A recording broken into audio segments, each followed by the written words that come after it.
Hello বন্ধুরা, শুভ সন্ধ্যা। এই দেখো আমার দিদি, এর চেহারা দেখায় নেই আগে। এই দেখো কি করেছে, চাল ভেজেছে। আর এই দেখো পেঁয়াজ।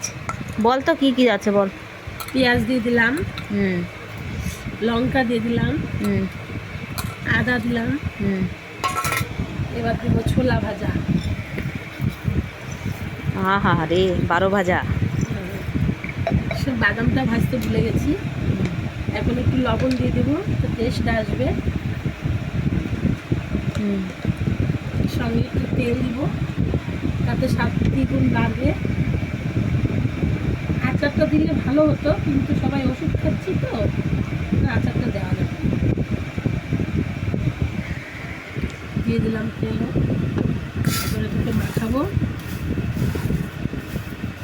আর চা হবে লাস্টে, খাওয়ার পরে, কেন চাল ভাজা খেতে না অনেক টাইম লাগে। লাগবে, চা তো ততক্ষণে চা ঠান্ডা হয়ে যাবে, আরামসে খাবো, আরামসে খাওয়ার জন্য। 9টা পর্যন্ত আর রাতের খাবার খাবো। না না, আমি খাবো বাবা, আমার এসবে পেট ভরবে না।